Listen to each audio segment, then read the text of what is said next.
कैसे आप सभी लोग, एक बार फिर से स्वागत है आपका हमारे YouTube channel study with Yogesh में। तो आज आपकी मॉडर्न हिस्ट्री की ही क्लास होगी, उसी से आगे को हम देखेंगे। और मैंने आपसे कहा है थोड़ा सा धैर्य बरतना। मॉडर्न हिस्ट्री में आपकी ऐसी कमांड बनेगी, किसी भी केस में आप क्वेश्चन गलत नहीं करके आओगे, फिर कोई भी आपका एग्जाम हो, चाहे वो कॉन्सेप्ट बेस्ड आए, चाहे वो फैक्ट आए, वो सब मैं करा दूंगा। हम लोग इसको अच्छे से तैयार करेंगे। साथ ही साथ जो बच्चे पुलिस, पटवारी, लेखपाल, फॉरेस्ट गार्ड या other one day exam, other state के वनडे एग्जाम की तैयारी कर रहे हैं, उनके लिए मैंने सेकंड चैनल बनाया हुआ है स्टडी विथ योगेश 2.0। वहां आपको सिलेबस वाइज टॉपिक करा रहा हूं मैं, ओनली फैक्ट है, यानी फैक्चुअल क्लास चल रही है। आप लोग उस चैनल को ज्वाइन करके देख लेना।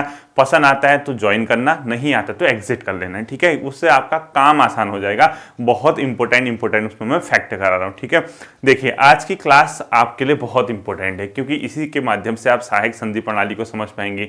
इसी के माध्यम से आप ब्रिटिश साम्राज्य, ब्रिटिश नीति को समझेंगे। देखिए, मैं जब आपको पढ़ा रहा हूं, मैंने क्या कहा, ब्रिटिश कहां पहुंच गए हैं कल लास्ट क्लास तक, ठीक है। यानी उनका लगभग इंडिया के अधिकांश भागों में क्या हो चुका है, कब्जा हो चुका है। मराठा उनके अधीन आ चुके थे, बंगाल, बिहार, उड़ीसा, अवध उनके अधीन आ चुके थे, मैसूर का राज्य उन्होंने जीत लिया था। अब क्या हो रहा है, देखो पूरी कहानी समझना कितना इंटरेस्टिंग है।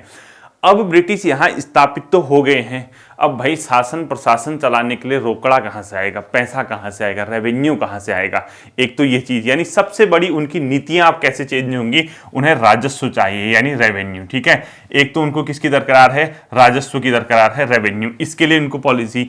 दूसरा, क्या इंडिया के मैटर में डायरेक्टली हाथ डाल सकते हैं, भारतीय राज्यों में डायरेक्टली डालने से थोड़ा सा बचेंगे। क्यों? क्योंकि नए नए आए हैं, ज़्यादा आइडिया नहीं है यहाँ के लोगों के बारे में। यहाँ के छोटे छोटे राज्य हैं, देसी रियासत है, उनके बारे में उनको अभी ज़्यादा आइडिया नहीं है। तो उन्होंने अपने और राज्यों के बीच कुछ ना कुछ एक बीच में मध्यस्थ रखे होंगे, चाहे वो जमींदार हो, कोई भी हो, ताकि उन पे आस ना आए, यानी यहाँ के वो सिस्टम को समझेंगे, ठीक है। हम ये देखेंगे। दूसरा, राजस्व व्यवस्था के साथ साथ वो न्याय व्यवस्था में सुधार करेंगे। न्याय व्यवस्था में क्यों सुधार करेंगे, जो जुडिशरी सिस्टम है वो इसलिए सुधार करेंगे क्योंकि वो उस न्याय को, जो कोर्ट है, वो ब्रिटिश कानून के अनुसार बनाने की कोशिश करेंगे, ताकि भारतीयों का जो कानून है, भारतीय जो मामले हैं, उसको ठंडे बस्ते में डाला जा सके और ब्रिटिश के अकॉर्डिंग उनको क्या किया जा सके, न्याय वगैरह जो प्रणाली है, यानी उनका सिस्टम बनाया जा सके, ठीक है।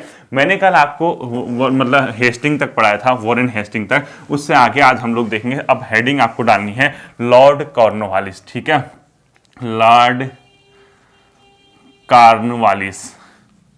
ये भाई साहब बहुत महान आदमी, ठीक है। ये ब्रिटिश एक जमींदार फैमिली से आया करते थे। बहुत मतलब इनकी सत्ता में पावर, मतलब बहुत ज़्यादा क्या थे, अपने आप में पावरफुल पर्सन थे, एक बहुत हैवी पर्सनैलिटी जिसको कह सकते हैं। क्योंकि अमेरिका तो देखो, अमेरिका भी ब्रिटिश के अधीन था। 1773-74 जब भी हुआ, अमेरिका स्वतंत्र हो चुका था, तो ब्रिटिश ने अमेरिका को अपने हाथ से खो दिया था।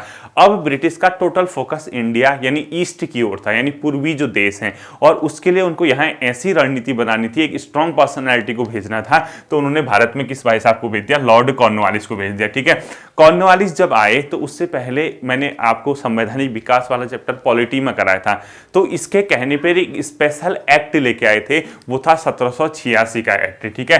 तो ध्यान रखना, जो 1786 1786 का अधिनियम है, वो किसके समय आया था, कॉर्नवालिस के समय आया था। और इस एक्ट में ये प्रावधान किया गया था कि जो गवर्नर होगा बंगाल का, वो अपनी परिषद के निर्णय को निरस्त कर सकता है। पहले देखो, वॉरेन हेस्टिंग के समय, या इसके मतलब जो वॉरेन हेस्टिंग था, गवर्नर के साथ एक उसकी काउंसिल हुआ करती थी और बहुमत से निर्णय लिया जाता था, मेजॉरिटी से। जैसे जितने मेंबर होंगे उसमें एक ज्यादा जो भी सदस्य होगा, उसके आधार पर निर्णय लिया जाता था। लेकिन जब कॉर्नवालिस आए, क्योंकि अमेरिका को खो चुके थे, और इसके कहने पर इसने एक ऐसा रूल, मतलब वहां एक्ट पास करवाया कि गवर्नर जनरल अपनी काउंसिल के निर्णय को निरस्त कर सकता है। तो 1786 का एक्ट किसके समय आया, पेपर में आएगा, कॉर्नवालिस। और किस एक्ट के तहत गवर्नर को अपनी परिषद, अपनी काउंसिल, अपनी परिषद यानी काउंसिल का निर्णय निरस्त करने का अधिकार मिला, का निर्णय निरस्त या न मानने का अधिकार, ठीक है, न मानने का अधिकार, न मानने का अधिकार दिया गया। अगर क्वेश्चन आता है कभी तो अधिकार, दिया गया, तो लॉर्ड कॉर्नवालिस उसका क्या होगा, अपने आप में आंसर होगा। ये इंपोर्टेंट कर देना है, ठीक है। स्पेशल एक्ट लाए गए थे, ये सब सबसे अलग अधिनियम था ब्रिटिश पार्लियामेंट के द्वारा। गवर्नर को अपनी परिषद के निर्णय को निरस्त करने या न मानने का अधिकार दिया गया था, ठीक है। क्यों? क्योंकि भारत में ये सत्ता में स्थापित होना चाहते थे, इसका कहा भी माना, इसकी सुनी भी, अमेरिका को खो चुके थे, भारत ही इनके लिए अब क्या बचा था, ऑप्शन बचा था। दूसरी चीज ध्यान से समझना, क्योंकि अब सबसे पहले ये मैंने आपको बताया था, अगर आपका कभी क्वेश्चन आता है प्री में, वनडे एग्जाम में, कि भारत में ब्रिटिश के सबसे बड़े प्रतिद्वंदी कौन थे, क्या लिखोगे आंसर, फ्रांसीसी। यानी भारत में ब्रिटिश के सबसे बड़े प्रतिद्वंदी जो थे फ्रांसीसी थे। अगर पेपर में आता है कि कौन यहाँ पे सबसे बड़े इनके प्रतिद्वंदी थे, ये थे अपने आप में फ्रांसीसी, यानी पुर्तगाली वगैरह ऑप्शन आएगा तो फ्रांसीसी करना है, ठीक है। तो फ्रांसीसी जब थे तो फ्रांसीसियों के साथ तो इन्होंने पेरिस की संधि या वार्डिवास का युद्ध मैंने सब पढ़ा है, आपको हो चुका था। लेकिन इसी दौर में अंतर्राष्ट्रीय स्तर पे घटनाक्रम हुआ था, और वो हुआ था नेपोलियन का उदय। नेपोलियन कहाँ का था, फ्रांस का, और नेपोलियन पड़ा था इनके पीछे, किनके पीछे, ब्रिटिश के पीछे, क्योंकि नेपोलियन इनका बहुत बड़ा दुश्मन हो चुका था। उसने यूरोप में टोटल क्या कर लिया था, साम्राज्य अपना स्थापित, फ्रांस को बहुत ऊंचाइयों तक पहुंचा दिया था। तो ब्रिटिश क्या हो गए थे, इससे डर गए थे, फ्रांस से, नेपोलियन से। तो इन्होंने क्या किया, भारत में अपना नेपोलियन ना आ सके, भारत में फ्रांसीसी स्थापित ना हो सके, यहां पर अपनी नीतियों को चेंज करना शुरू किया। और वो चेंज करने वाले महान व्यक्ति थे वेलेजली। महान मतलब, अब महान वैसे महान नहीं कह रहा हूं मैं, एक जोक मार रहा हूं, ठीक है। तो ये जो पर्सनैलिटी थी वो लॉर्ड वेलेजली थी। उसने क्या किया क्या नहीं किया मैं आपको बताता हूं। सबसे पहले हेडिंग डालना आपको, लॉर्ड कॉर्नवालिस, ठीक है। देखिए इसने क्या किया, सबसे पहले एक लॉर्ड कॉर्नवालिस ने क्या एक कोड लेके आया जिसको बोलते हैं Cornwallis code. Cornwallis code paper में क्वेश्चन आता है, कॉर्नवालिस कोड कब पारित किया गया था, कॉर्नवालिस कोड कब लाया गया था, इसका आंसर होगा 1793, ठीक है। 1793 में कॉर्नवालिस कोड आया था, ये ध्यान रखना। इसके तहत क्या इसने व्यवस्था की, जो कलेक्टर होता था उससे कहा भाई आप सिर्फ अब राजस्व से संबंधित काम करो, रेवेन्यू उगाही का काम करो कॉर्नवालिस कोड में, ठीक है। यानी इसने क्या किया, कार्यपालिका व न्यायपालिका के कार्यों को पृथक कर दिया, और सीधे सीधे कलेक्टर से कहा तो केवल भू राजस्व व्यवस्था अपना कर, न्याय का काम तू नहीं करेगा। न्याय के लिए जिला न्यायाधीश का क्या किया गया था, इसने पद सृजन किया गया था। तो इसमें 1793 में कॉर्नवालिस कोड में क्या हुआ था, सीधे सीधे कार्यपालिका प्लस न्यायपालिका के कार्य पृथक कर दिए गए, कार्य पृथक। तो आप कहोगे सर इसका मतलब क्या हुआ, इसका ये मतलब हुआ कलेक्टर भाई साहब जो होंगे, अब कलेक्टर वो सिर्फ क्या करेगा, भू राजस्व उगाही का काम करेगा। यानी इसका काम जो कलेक्टर होगा वो सिर्फ केवल क्या करेगा, भू राजस्व लेगा, ठीक है, केवल भू राजस्व उगाही करेगा, भू राजस्व, लैंड रेवेन्यू, ठीक है, केवल भू राजस्व का काम देखेगा। जबकि एक जिला न्याय का काम के लिए एक जिला न्यायाधीश किसने नियुक्ति की, जिला न्यायालय, यानी जिला न्यायाधीश किसने नियुक्ति की, और जो जिला न्यायाधीश था वो दीवानी मामले देखेगा, फौजदारी नहीं, ठीक है। जिला न्यायाधीश ये सीधे सीधे क्या करेगा, दीवानी मामले, दीवानी मतलब जैसे छोटे मोटे जमीन विवाद हो गया, पैसे का विवाद हो गया, इस टाइप के मामले, ठीक है, हत्या वत्या नहीं, दीवानी मामले। तो यही अपने आप में कॉर्नवालिस कोड था, ठीक है। तो कॉर्नवालिस कोड कौन लाया, लॉर्ड कॉर्नवालिस, कब, 1793 में। और सिंपल सी बात है कि इसमें क्या हुआ था मैंने आपको बता दिया। इसके अलावा इसने क्या किया, दीवानी अदालतें, यानी जो अदालतें होती, फौजदारी नहीं, दीवानी अदालतें, उनका क्या कर दिया इसने, ग्रेड बनाया, ठीक है। यानी इसने क्या कर दिया, फर्स्ट पॉइंट ये था। दूसरा, दीवानी अदालतों का ग्रेड बनाया, दीवानी अदालतों का ग्रेड, दीवानी अदालतों का ग्रेड बनाया। ग्रेड मतलब कि कितने रुपए तक के मामले कौन देखेगा, 100 रुपए तक का मामला होगा तो ये देखेगा, 1000 रुपए तक का न्याय का मामला होगा ये देखेगा, 10,000 तक का ये होगा तो ये वो नहीं पढ़ना है हमने। इसने दीवानी अदालतों का ग्रेड बनाया, और वो नीचे से बढ़ता हुआ क्रम क्या था, सबसे जो जड़ में था उसको बोला गया मुंसिफ, ठीक है। यानी मुंसिफ, अपर रजिस्ट्रार, जिला न्यायालय, इस टाइप से। देखो सबसे नीचे था मुंसिफ, इसके बाद आता था वो अपर रजिस्ट्रार, अपर मतलब आप लोगों ने लिखना है अपर रजिस्ट्रार, ठीक है। क्या लिखोगे, अपर रजिस्ट्रार, रजिस्ट्रार, ये उससे ऊपर। और इससे ऊपर जो आएगा डिस्ट्रिक्ट कोड लिख लो, जिला न्यायालय, डिस्ट्रिक्ट कोड। और ये 4 जगह होते थे, ठीक है, डिस्ट्रिक्ट कोड होते थे 4 जगह। एक तो था कलकत्ता में, दूसरा लिखोगे मुर्शिदाबाद, तीसरा लिखोगे ढाका, चौथा लिखोगे पटना। मैंने ऐसे लिख दिया, ठीक है, डिस्ट्रिक्ट। और इसके ऊपर होते थे प्रांतीय न्यायालय। तो अब इस नीचे जगह तो हो नहीं रही मेरी, इसके नीचे आप लोग लिखना प्रांतीय न्यायालय, यानी जो प्रांतीय लेवल पे होंगे, प्रांतीय न्यायालय। अब इनको सबसे ऊपर रखा गया प्रांतीय न्यायालय। ये अलग अलग मामलों के, जैसे इसको 100 रुपए तक, इसको 1000 रुपए तक, इसके 10,000 तक, इस टाइप के कुछ इसने दीवानी अदालतों का ग्रेड बनाया, ठीक है। यानी न्याय व्यवस्था में इसने क्या कर दिया, तुरंत ही सुधार कर दिया। ये आपको ध्यान रखना है। भारत में इसी बंदे को सिविल सेवा का जनक कहा जाता है। सिविल, मोस्ट इंपोर्टेंट कर देना, ठीक है, पॉइंट को। सिविल सेवा का जनक किसको कहा जाता है, लॉर्ड कॉर्नवालिस को कहा जाता है। साथ ही साथ इसी इंसान को पुलिस व्यवस्था का जनक कहा जाता है। पुलिस व्यवस्था का जनक, पुलिस व्यवस्था का जनक। ये हो क्यों रहा अभी बताता हूं, ठीक है। और इसी आदमी को पुलिस व्यवस्था के जनक के साथ साथ इसने क्या किया, एक एसपी, सुप्रिटेंडेंट ऑफ पुलिस का पद सृजित किया। एसपी पद सृजित करने वाला यही था, ठीक है, सृजित, ठीक, ये किया। अब देखिए इसने क्यों किया होगा ऐसा, ठीक है।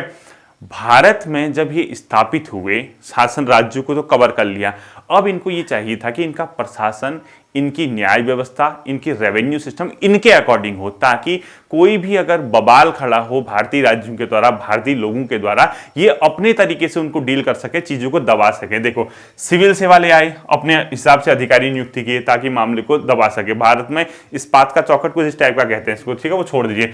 पुलिस व्यवस्था मामले को दबाने के लिए, अपने अकॉर्डिंग चीजों को करने के लिए। दीवानी अदालतें अपने हिसाब से बना दी। कॉर्नवालिस कोड लेके आए, अपने हिसाब से लाए। साथ ही साथ लॉर्ड कॉर्नवालिस ही व्यक्ति था जिसने भारत में भू राजस्व व्यवस्था की स्थायी या जमींदारी या इस्तेमारी बंदोबस्त को लागू किया। तो अगला लिखो, स्थायी, या इसी को बोला जाता है जमींदारी, या इसी को बोला जाता है इस्तेमारी व्यवस्था लागू। कब हुई थी ये इस्तेमारी व्यवस्था लागू? 1793 में। ये थे अपने आप में कॉर्नवालिस के यहाँ पर काम। तो आपसे कभी क्वेश्चन पूछेगा कॉर्नवालिस कोड कब आया, बता दोगे। स्थायी जमींदारी इस्तेमारी बंदोबस्त मैंने आपको पढ़ा दिया, बता दोगे। सिविल सेवा का जनक किसको कहा जाता है, बता दोगे। पुलिस व्यवस्था का जनक किसको कहा जाता है, बता दोगे। किसने दीवानी अदालतों का एक ग्रेड सिस्टम बनाया, बता दोगे। और ये स्थायी व्यवस्था कब लागू हुई, ये सब के सब आप लोग बता दोगे। ये सब किया क्यों जा रहा है, ये इसलिए किया जा रहा है भारतीय राज्यों को जीतने के बाद इनका प्रशासन जो है, ताकि कोई मामला हो उसको दबाया जा सके, अपने ही अकॉर्डिंग इन चीजों का क्या किया गया, सृजन, ठीक है। अब देखिए जैसे ही कॉर्नवालिस साहब गए, एक नए भाई साहब आ जाते हैं जिसका नाम था लॉर्ड वेलेस्ली। अब इसके समय में क्या हुआ था मैं आपको बताता हूं, ठीक है, ये मोस्ट इंपोर्टेंट है, अब ध्यान से देखना। इसके बाद जो आते हैं लॉर्ड वेलेस्ली, वो क्या करने आए थे यहाँ और क्या करके गए, ठीक है, मैं आपको बताता हूं। देखिए लॉर्ड वेलेस्ली लिखोगे आप लोग, ठीक है, लॉर्ड वेलेस्ली। लॉर्ड क्या लिखोगे, वेलेस्ली लिखोगे, ठीक है, वेलेस्ली लिख लो, आता 100 करो इसको, वेलेस्ली। लॉर्ड वेलेस्ली आए। इसके बाद नेक्स्ट गवर्नर जो बंगाल के थे, ठीक है। चीजें क्या हो रही थी, कॉर्नवालिस ने चलो जो भी रिफॉर्म किया भारतीयों के मामले को दबाने के लिए। अब मैंने क्या कहा, फ्रांस में हो गया था नेपोलियन का उदय। नेपोलियन जो था एक जिहाद छेड़ दिया था उसने ब्रिटिश साम्राज्यवाद के खिलाफ। ब्रिटिश का जहां जहां साम्राज्य फैल रहा था, नेपोलियन इनके पीछे पड़ गया। और ये कभी नहीं चाहते थे कि भारत हमारे हाथ से निकले या ईस्टर्न पोर्शन हमारे हाथ से निकले।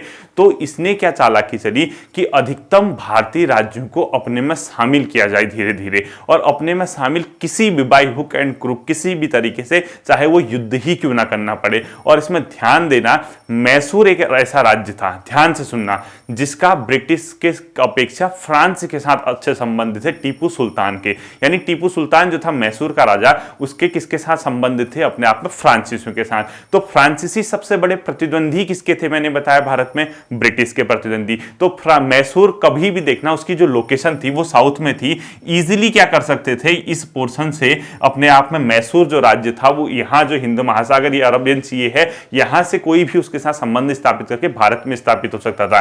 तो इसने क्या किया, किसी भी तरीके से मैसूर को हराने की कोशिश की ताकि मैसूर को पराजित किया जा सके और उसके जो फ्रांसीसियों के साथ संबंध है मैसूर के, उसको खत्म किया जा सके और नेपोलियन को भारत में आने से रोका जा सके, ठीक है। ये सोचता था वेलेस्ली, और इसने बाय हुक एंड क्रुक किसी न किसी तरीके से मैसूर को अपने राज्य में मिला ही लिया, मैसूर को पराजित कर दिया। और मैंने आपको आंग्ल मैसूर युद्ध पढ़ाए हुए हैं, 4 के 4 आंग्ल मैसूर युद्ध आपने पढ़ लिए होंगे, रिवाइज कर लिए होंगे, ठीक है। ध्यान से सुनना, देखो ये जब गवर्नर बनता है तो उसमें भारत में 2 कंडीशन होती है। यानी लॉर्ड वेलेस्ली के समय, लिखो, लॉर्ड वेलेस्ली जब गवर्नर बना, भारत में 2 स्थितियां थी, 2 कंडीशन, 2 परिस्थितियां थी, लिख दो। जब भारत में लॉर्ड वेलेस्ली गवर्नर बना तो उसमें दो परिस्थितियां थी, ठीक है, दो क्या थी परिस्थितियां यानी कंडीशंस थी। पहला क्या था, गवर्नर ने भारत के मामले में एक तो हस्तक्षेप करने की नीति को छोड़ा था, अहस्तक्षेप किया था, यानी उनको डर लगा कहीं भारत के सिस्टम को समझे नहीं, स्टार्टिंग में कैसे डायरेक्टली भारतीय मामले में आ जाएंगे, बताओ, पीछे हटे ना, सिस्टम को भी तो समझना पड़ेगा भारत में आने के लिए। यानी यहां तो गवर्नर ने क्या था, राज्यों में हस्तक्षेप की नीति अपनाई थी, यानी गवर्नर जितने भी थे, गवर्नरों ने, जो कॉर्नवालिस वगैरह थे, गवर्नर ने अहस्तक्षेप, भारतीय मामले में इंटरफेयर नहीं किया था, अहस्तक्षेप की नीति अपनाई। जैसे ही अहस्तक्षेप की नीति अपनाई तो भारतीय मामलों में जैसे ही अहस्तक्षेप, तो कंपनी जो थी ब्रिटिश, उसकी प्रतिष्ठा गिर गई। उनको लगा कि यार हमारी कंपनी भारतीयों को नहीं कुछ कर पा रही है, तो इससे क्या प्रभाव पड़ा था, कंपनी की प्रतिष्ठा जो हुई थी वो क्या हुई थी, डिक्लाइन हुई थी, कम हुई थी, नीचे लिखा है, ठीक है। ये दो परिस्थितियां। दूसरा कंडीशन क्या थी, नेपोलियन का जो है पूरे विश्व में जिहाद फैला था। नेपोलियन ने ब्रिटिश के खिलाफ, ने ब्रिटिश साम्राज्यवाद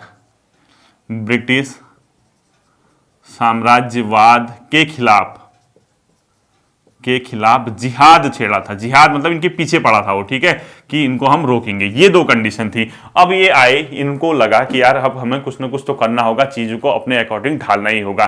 तो इसने इसके लिए क्या किया, देखो दो परिस्थितियां थी, वेलेस्ली ने क्या किया आखिर, तो वेलेस्ली ने आखिर इसके लिए क्या किया, मतलब ये क्या, इसने तीन तरीके अपनाए।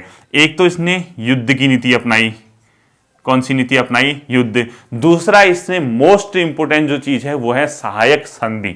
दूसरा प्रणाली क्या अपनाई इसने, सहायक संधि। मैं वन बाय वन बताऊंगा, ठीक है। और तीसरी इस भाई साहब ने क्या चीज अपनाई थी अपने आप में, कुछ अधीनस्थ जो भारतीय छोटे छोटे राज्य हैं उनको अपने आप में मिलाना था, ठीक है, यानी कुछ अधीनस्थ राज्यों को ब्रिटिश में मिलाना, कुछ अधीनस्थ जो सबऑर्डिनेट होते हैं राज्यों को ब्रिटिश में मिलाना, राज्यों को ब्रिटिश में मिलाना, ठीक है। ये तीन चीज अपनाई थी। यानी युद्ध का मतलब अंग्रेज जो थे भारतीय राज्यों से जो स्ट्रांग थे, चाहे मराठा थे, मैसूर थे, इनको जीतना चाहते थे युद्ध के तहत। सहायक संधि का मतलब वो अभी बताऊंगा सहायक संधि क्या थी, ठीक है। सहायक संधि के माध्यम से वो जो भारतीय देशी रियासतें थी उन पे अपना कब्जा स्थापित करना चाहते थे। और तीसरा जो छोटे मोटे राज्य थे उनको अपने में मिलाना चाहते थे, कौन, ब्रिटिश, ठीक है। और ये दो परिस्थितियां जब ये गवर्नर बना था बंगाल का, इसके सामने थी। और इसने क्या किया, तुरंत सोचिए, जब ये गवर्नर बना था, लगभग कब के आसपास था गवर्नर, आपको याद होगा 1798-99 के आसपास से बना था। अब एग्जैक्ट मुझे नहीं पता, 1805-6 तक था, लगभग इस दौरान था, ठीक है। आपको अब एग्जैक्ट सन तो आप कोई भी नहीं बताएगा, वो तो आप किताब में देख लोगे, मैं लगभग बता रहा हूं। इसके आसपास ये क्या बना था, आपको ध्यान होगा, लगभग ये अपने आप में गवर्नर बना था बंगाल का। इसने इन तीन चीजों को किया, ध्यान से सुनना, इन तीन चीजों को तहत जो मैंने पहला लिखा है युद्ध, अब याद कीजिए पुरानी क्लास, बेटा मैं इसीलिए ऐसे पढ़ाता हूं ताकि आपके जहन में, आपके रक्त में चीजें घुस जाए, इसीलिए मैंने पढ़ाया था युद्ध। युद्ध के तहत इसने क्या किया, ध्यान से सुनना। पहला, इसके समय ही चतुर्थ आंग्ल मैसूर युद्ध हुआ। ध्यान से दिमाग पे फोकस कीजिए, चतुर्थ आंग्ल मैसूर, अंग्रेज और मैसूर के बीच जो चौथा युद्ध हुआ वो इसी के समय हुआ। ध्यान से, युद्ध की नीति के तहत चतुर्थ आंग्ल मैसूर युद्ध हुआ। और इस चतुर्थ आंग्ल मैसूर युद्ध में ही कौन मारा गया, टीपू सुल्तान की मृत्यु हुई थी। मैसूर का जो राजा था टीपू सुल्तान, उसकी क्या हुई थी, मृत्यु हुई थी। और कहां पर इसकी मृत्यु हुई थी, 1799 में श्रीरंगपट्टनम पे उसकी क्या हुई थी, मृत्यु हुई थी। हमेशा क्वेश्चन पूछता है, ठीक है, श्रीरंगपट्टनम पर इसकी क्या हुई थी, मृत्यु हुई। तो टीपू सुल्तान किस युद्ध में मारा गया, चतुर्थ आंग्ल मैसूर युद्ध। टीपू सुल्तान किस किले पर लड़ता हुआ मारा गया, श्रीरंगपट्टनम किले। टीपू सुल्तान की मृत्यु कब हुई, 1799। टीपू सुल्तान कहां का राजा था, मैसूर का राजा था। दूसरा, इसी के समय एक और युद्ध हुआ जिसको बोलते हैं द्वितीय आंग्ल मराठा युद्ध। देखिए इसी के समय सेकंड, द्वितीय आंग्ल मतलब अंग्रेज, और मराठा मतलब मराठा, दोनों पढ़ा चुका हूं। युद्ध इसी के समय हुआ था। बेसिन की संधि बताई होगी 1802 के आसपास। तो देखिए युद्ध की नीति के तहत दोनों शक्तियों को अपने पास अपने कब्जे में करने का मतलब था कि आंग्ल मैसूर को भी जीत लिया, मराठा को भी जीत लिया। तो ध्यान से समझना युद्ध की नीति, ताकि भारतीय राज्य को कंप्लीटली कवर किया जा सके। भारतीयों का सबसे बड़ा प्रतिद्वंदी अगर भारत में कोई था तो वो थे फ्रांसीसी, और फ्रांसीसियों को पराजित करने के लिए भारतीय देशी रियासतों को, राज्यों को जीतना आवश्यक था, ताकि वो संबंध यहां न बना सके। ठीक है, ये दोनों आपको पॉइंट क्या होंगे, समझ में आगे होंगे। जैसे ही ये हुआ, युद्ध के बाद सेकंड जो इसने पॉलिसी अपनाई वो थी सहायक संधि प्रणाली, लोअर पीसीएस मेंस। सहायक संधि प्रणाली से आप क्या समझते हैं, सेकंड, ठीक है, सहायक संधि प्रणाली, लोअर पीसीएस मेंस, सहायक संधि प्रणाली।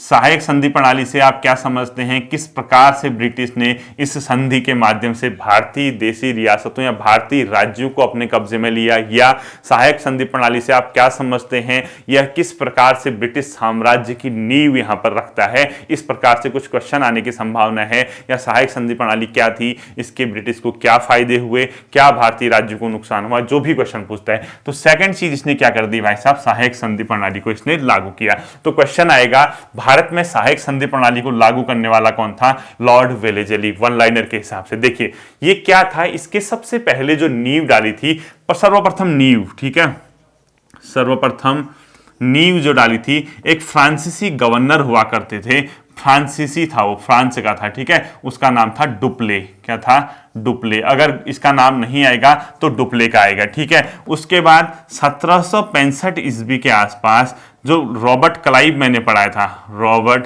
क्लाइव, इसने एक मतलब अपने आप में अवध एक राज्य था, अवध के साथ इसने एक संधि की, अवध के साथ, अवध के साथ। उसमें कुछ तत्व सहायक संधि प्रणाली के दिखते हैं, कुछ दिखते हैं, ठीक है, कुछ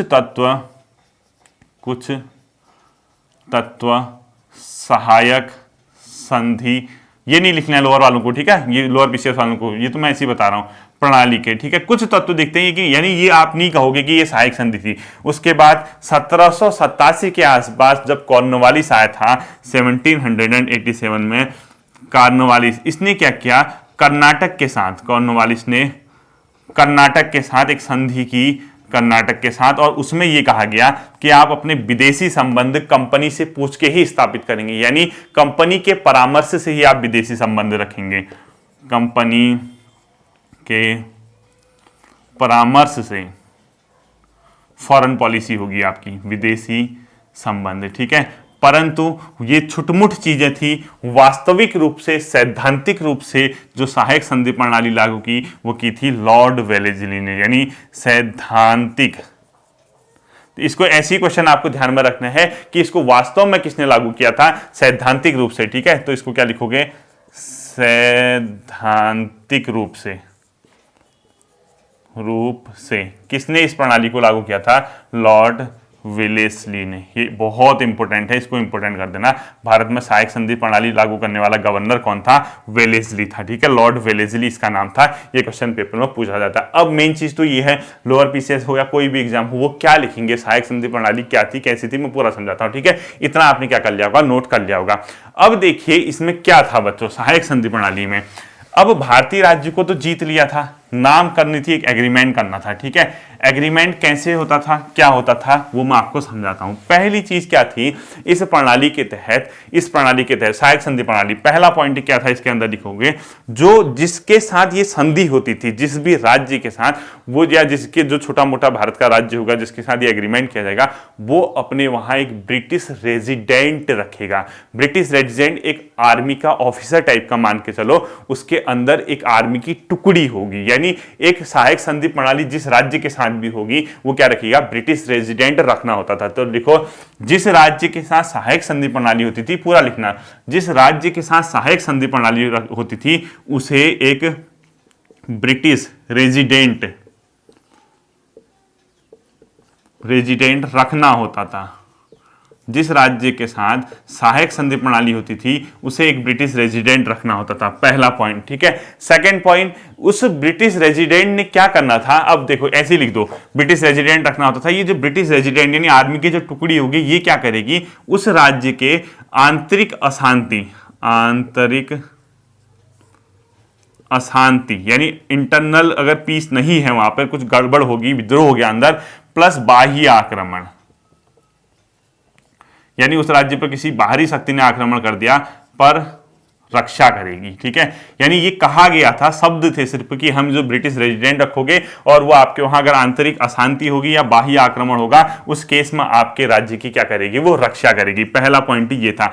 सेकंड पॉइंट क्या होता था, इसके बदले, अब ऐसा तो नहीं होगा कि ब्रिटिश अपनी रेजिडेंट रख दे तो उसको कुछ नहीं मिले, इस रेजिडेंट के बदले यानी इस रेजिडेंट के बदले यानी इसके बदले उनको क्या देना होता था, जो राज्य होते थे, अगर वो राज्य बड़ा राज्य होगा, बड़ा राज्य होगा, ठीक है, जिसका भूभाग बहुत बड़ा है, तो वो क्या करेगा, एक निश्चित भूभाग ब्रिटिश को देगा, एक निश्चित भूभाग किसको देगा, ब्रिटिश को देगा। ठीक है, ब्रिटिश को देगा। और अगर वो छोटा राज्य है तो कुछ नकद धन देगा। ठीक है, छोटा राज्य होगा तो ब्रिटिश को क्या देगा, वो नकद धन देगा। ठीक है, ये देखिए, यानी आपके वहां एक सेना की टुकड़ी रख दी, आपसे कहा आंतरिक अशांति या बाहरी आक्रमण होगा तो आपकी हम रक्षा करेंगे, लेकिन उसके बदले आप हमें क्या दोगे, एक ब्रिटिश भूभाग, बड़ा राज्य होगा तो अपने वहां का कुछ क्षेत्र दोगे, नहीं तो धन दोगे। अब देखो कितनी चालाकी चली। पहले कहा हम सेना रखेंगे, उस सेना का खर्च कौन उठा रहा है, वो देसी राज्य। ब्रिटिश बच गए पैसा खर्च करने से, यानी वो देसी राज्य उसका खर्चा उठा रहा है, ब्रिटिश अपने पीछे हो गए सेना के खर्चा। दूसरा, भूभाग दोगे, भूभाग भी मिल गया, एरिया मिल गया, ब्रिटिश के अंदर आ गया वो क्षेत्र। छोटा राज्य होगा तो उसको कैश मिलेगा। अब क्या चाहिए बताओ, सेना भी पल गई, भूभाग भी मिल गया, और दूसरा क्या कहा गया, नकद धन भी। और क्या वो बाहरी आक्रमण, आंतरिक अशांति बाहर, क्या आक्रमण हो रहा था, किसका आक्रमण हो रहा था, फ्रांसीसियों तो खुद ही डरे हुए थे। दूसरा, इन्होंने इस चीज का फायदा क्या उठाया, थर्ड पॉइंट आपको लिखना है, मैं उधर लिख दूंगा। इन्होंने क्या किया, बिना ब्रिटिश के परमिशन के, यानी थर्ड, विदेशी संबंध नहीं बनाएगा वो राज्य, बिना ब्रिटिश अनुमति के, यानी ये फ्रांसीसियों को बैलेंस करने के लिए, ठीक है, अनुमति के विदेशी नीति नहीं अपनाएगा, विदेशी संबंध स्थापित नहीं होंगे, यानी किसी अदर देश के साथ संबंध स्थापित नहीं कर सकते, वो स्थापित नहीं। देखिए अब क्या कहा गया, क्योंकि पता था भारत को लूटने के लिए, यानी पूर्व को लूटने के लिए अदर यूरोपीय शक्तियां भी लगी थी, और कहा बिना ब्रिटिश के आप लोग दूसरों के साथ संबंध स्थापित नहीं करोगे। अब फायदा देखो, सेना भी पल गई, दूसरों से संबंध स्थापित नहीं करोगे, यानी हम सर्वे सर्वा हो गए। तीसरा, नकद पैसा भी मिल गया, रेवेन्यू भी मिल गया, इससे ज्यादा क्या चाहिए था बताओ। तो इससे ब्रिटिश को क्या फायदा हुआ, यानी ब्रिटिश ने इससे किस प्रकार से उनको फायदा हुआ, ये हमने समझना है। पहला, भारतीय खर्च पर, यानी इसमें अगला पॉइंट लिखना आपने, आपको हेडिंग लिखना है, ब्रिटिश को इस संधि से फायदे। पहला पॉइंट लिखोगे, ब्रिटिश को इस संधि से फायदे लिखना है। ठीक है, ब्रिटिश को इस संधि से फायदे। पहला फायदा क्या हुआ, भारतीय पैसे पर उनकी सेना की टुकड़ी पल गई, यानी भारतीय खर्च पर सेना नियुक्त कर ली। भारतीय सेना पर खर्च, भारतीय सेना पर, भारतीय खर्च पर सेना पड़ गई लिख दो, या ऐसे लिख दो, भारतीय खर्च पर सेना नियुक्त हो गई, भारतीय खर्च पर सेना नियुक्त हो गई। पहला पॉइंट। सेकंड पॉइंट, इनको क्या फायदा हुआ, शत्रु की भूमि पर ही क्या करते थे, युद्ध करते थे, और अपनी भूमि बच जाती थी, क्योंकि लड़ाई होगी तो इनके शत्रु की भूमि पर होगी, शत्रु की भूमि पर क्या करते थे, युद्ध करते थे। ठीक है, और अपनी जमीन इनकी बच गई, यानी अपना क्षेत्र सुरक्षित कर लिया, क्योंकि वहां सेना रख दी, उन्हीं के वहां जमीन पर लड़ाई होगी, उनको क्या करना है, अपना तो बच गए ना। तीसरा क्या होगा, विदेशी मामलों पे, यानी विदेश नीति पर भारतीय राज्यों के नियंत्रण कर लिया इसने, विदेश नीति पर नियंत्रण, विदेश नीति पर इसने क्या कर लिया, नियंत्रण कर लिया। किसने, इस सहायक संधि प्रणाली ने। और नुकसान क्या हुआ, भारतीयों को क्या नुकसान हुआ, अगर लॉस पूछोगे, नुकसान पूछोगे भारतीय राज्यों को, तो क्या नुकसान होता है कि भारतीय की जो अपनी नीति थी, भारतीय राज्य जो हो गए वो किसके चंगुल में फंस गए, ब्रिटिश के, यानी सीधे सीधे मतलब भारतीय राज्य ब्रिटिश पर निर्भर हो गए और उनका जनता के प्रति उत्तरदायित्व कम हो गया। तो लिखो, भारतीय राज्य ब्रिटिश पर निर्भर, राज्य ब्रिटिश पर निर्भर, तथा जनता के प्रति दायित्व कम, तथा जनता के प्रति दायित्व क्या कर लिया इन्होंने अपने कम कर लिए। ठीक है, तो ये तो था सहायक संधि प्रणाली। लेकिन आपको तो क्वेश्चन ये पूछेगा कि सहायक संधि प्रणाली स्वीकार करने वाले भारतीय राज्य, तो हेडिंग लिखना है सहायक संधि प्रणाली स्वीकार करने वाले भारतीय राज्य, जो कि वनडे एग्जाम की दृष्टि से महत्वपूर्ण फैक्ट है। ठीक है, सहायक संधि स्वीकार सबसे पहले किस राज्य ने की पूछेगा, हैदराबाद। हैदराबाद, ठीक है, कब की थी, 1798 में। ठीक है, सबसे पहले हैदराबाद ने 1798 में सहायक संधि प्रणाली को क्या किया था, स्वीकार किया था। इसके बाद आया था मैसूर और तंजौर, मैसूर को हराया था ना अभी, मैसूर प्लस तंजौर, इन्होंने की 1799 में। इसके बाद थर्ड नंबर पे आए थे पेशवा, मैंने बताया था बेसिन की संधि लास्ट क्लास में याद होगा, 1802। इसी के बाद चौथे नंबर पे पेशवा के साथ जो मतलब मराठा थे, इनका जो संघ था, सिंधिया वगैरह मैंने आपको पढ़ाए थे, ध्यान होगा। तो पेशवा के बाद आपने भोंसले लिखना है 1803 और सिंधिया 1804। ठीक है, भोंसले ने की थी कब, 1803, और फिफ्थ लिखोगे सिंधिया, ये की थी 1804 में। ठीक है, ये थी सहायक संधि प्रणाली। और ये भारतीय राज्य, मोस्ट इंपोर्टेंट कर देना, प्रथम भारतीय राज्य जिसने सहायक संधि प्रणाली वेलिजिली के साथ स्वीकार की थी, वो हैदराबाद का निजाम था। ठीक है, निजाम बैठता था यहाँ, जैसे वहाँ पेशवा था तो यहाँ निजाम होता था, ये क्वेश्चन आता है। और लास्ट पॉइंट लिखना है, वेलिजिली के समय फोर्ट विलियम कॉलेज की स्थापना इसी के समय हुई। फोर्ट विलियम कॉलेज की स्थापना सन 1800 में किसके समय हुई थी, वेलेजिली के समय, अंग्रेज अधिकारियों के प्रशिक्षण हेतु लिखो, अंग्रेज अधिकारियों के प्रशिक्षण हेतु, ट्रेनिंग के लिए किया गया था इसने। 1800 में फोर्ट विलियम कॉलेज की स्थापना की थी। ठीक है, ये था आपका कॉर्नवालिस लॉर्ड वेलेजिली सहायक संधि। होपफुली पूरी क्लास आपके जहन में घुस गई होगी, समझ आ गया होगा। फिर मिलेंगे आपके साथ अगले सेशन पे, अपना ध्यान रखिए, थैंक यू।